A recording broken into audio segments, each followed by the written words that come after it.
Si hi ha un lloc romàntic a Barcelona, de veritat, on sopar sota la llum de la lluna i les estrelles, en ple estiu, i a més aprendre una miqueta d'astronomia, aquest és l'Observatori Fabra.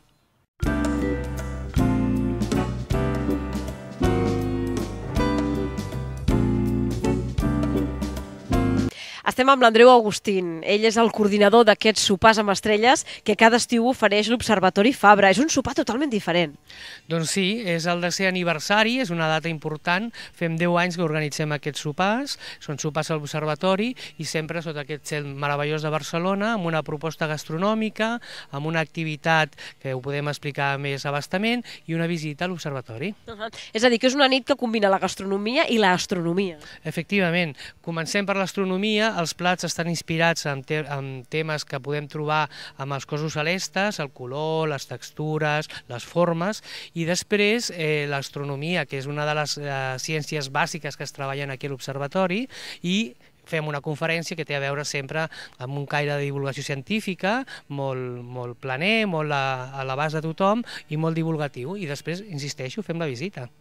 És a dir, que és una nit diferent perquè no és només sopar i sopar sota la llum de la lluna i de les estrelles, que ja podria ser un sopar romàntic, per exemple, per una parella, sinó que, a més, aquí es ve a aprendre una miqueta més, no? Sí, perquè d'alguna manera entenem que aquest entorn té dues coses molt singulars. Una és aquesta terrassa meravellosa que ens dona una visió única de Barcelona, i una altra és que és un lloc que des de 1904 fa ciència i la ciència la posa a l'abast de tothom. Llavors això nosaltres hem intentat trobar un mix que sigui agradable, que sigui estiuenc i que complagui a tothom. Està l'Observatori Fabra localitzat a un lloc privilegiat de Barcelona. Efectivament. Això és una de les coses que s'explica a la visita, és que quan es va fundar, degut a la contaminació lumínica que hi havia a Barcelona perquè arribava la llum elèctrica, l'original, diríem, estava on està el poliorama, és aquell edifici, i si us fixeu hi ha una cúpula, es va traslladar aquí perquè aquí sí que hi havia negra nit.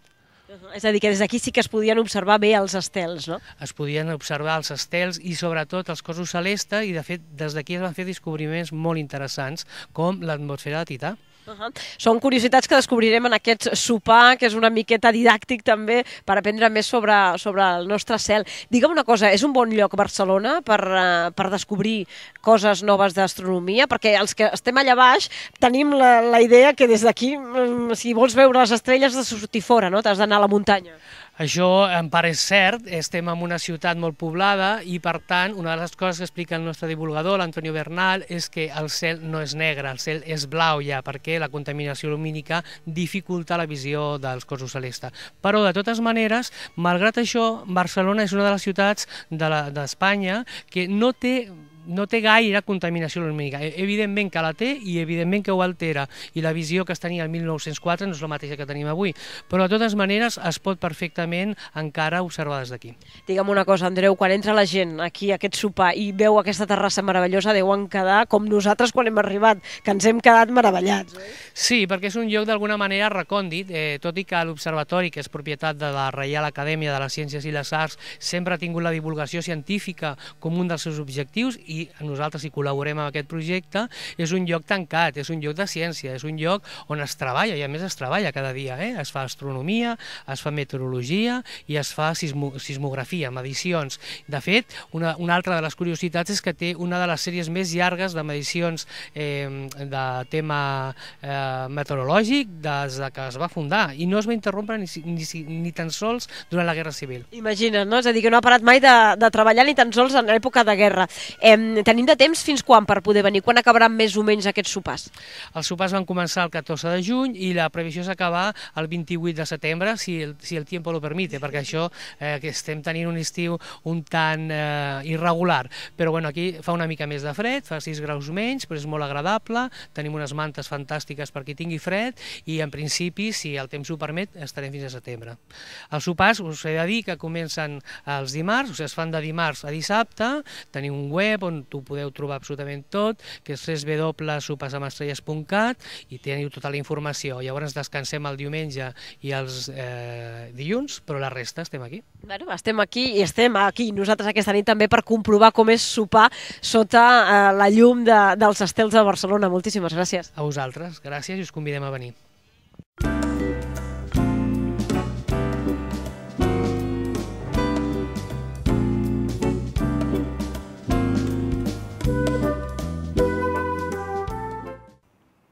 Estamos con Antonio Bernal, él es divulgador de este Observatori Fabra. Estamos, Antonio, a los pies de esa cúpula que vemos todos los que vamos por Barcelona y miramos hacia el Tibidabo, ¿verdad? Claro, que delata al observatorio, inmediatamente cualquiera dice, aquí hay un observatorio astronómico, que es lo único que la gente sabe sobre el Fabra. El Fabra es muy desconocido en la ciudad, increíble, ¿no?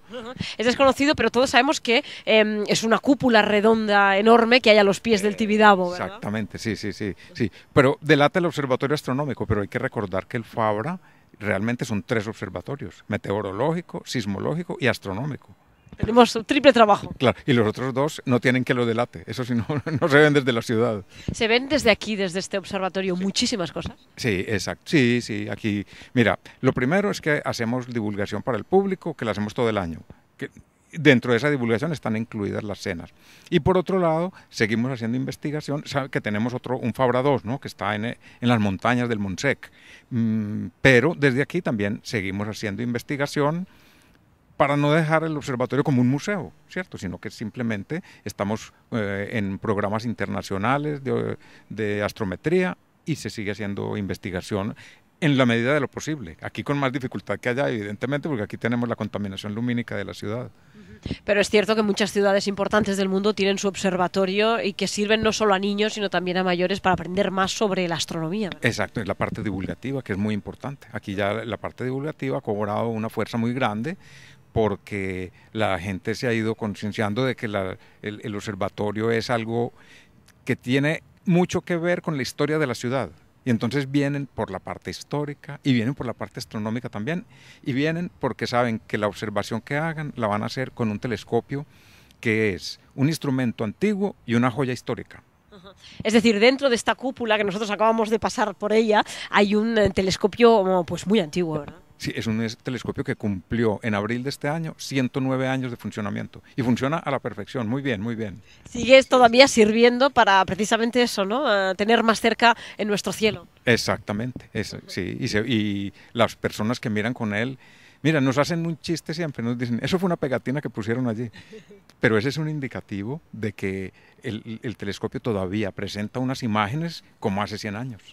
Cuénteme por qué es tan importante observar el cielo. Ya es además una ciencia muy antigua, casi de las más primitivas que tienen muchas civilizaciones, ese interés por la luna, por las estrellas, porque dicen que es fuente de información, ¿verdad?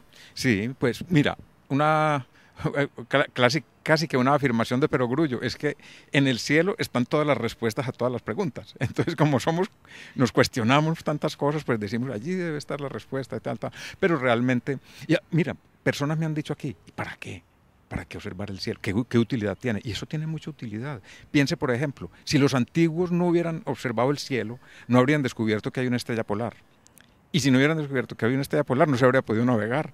Entonces, mire, ellos sin saberlo, lo que hicieron fue un descubrimiento que sirvió para la navegación durante muchos años. Lo podemos aplicar a muchas cosas, no solo a la navegación. Exactamente, y hoy día, por ejemplo, lo que se hace ha ido dando sus frutos en la astronáutica. Kepler estudió sus leyes de Kepler y las descubrió. ¿Y para qué sirvieron? Pues ahora los cohetes se lanzan siguiendo las leyes de Kepler, y cualquiera hubiera dicho en su tiempo, ¿para qué? ¿Para qué hace esto? ¿Para qué está perdiendo su tiempo tanto? Parece que el cielo está ahí y nosotros abajo, ¿no? Pues claro. Bastantes problemas tenemos ya aquí, ¿no? A la larga va dando fruto, además de que es como una especie de satisfacción al ansia de conocimientos que tenemos, que eso es como innato. Queremos más y más, y si sabemos mucho, queremos saber más. ¿Y la luna? La luna siempre nos ha seducido, a todas las civilizaciones también les ha cautivado ese astro que está ahí dando vueltas por las noches y que dicen que bajo su influencia pues suceden maravillas y desastres también, ¿verdad? Exacto, mira, es el cuerpo celeste más cercano que tenemos a la Tierra, con mucho, porque el siguiente, después de la luna, está miles de veces más lejos.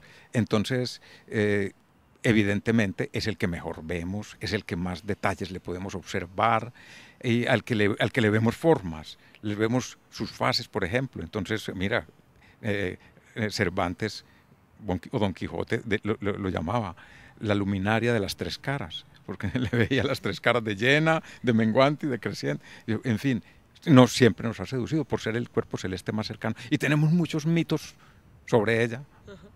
algunos son verdad y otros son tradición, simplemente. Tradición. Cuénteme si todavía nos falta saber muchísimo sobre este cielo que tenemos encima. Sí, claro, evidentemente. Mucho nos falta por saber.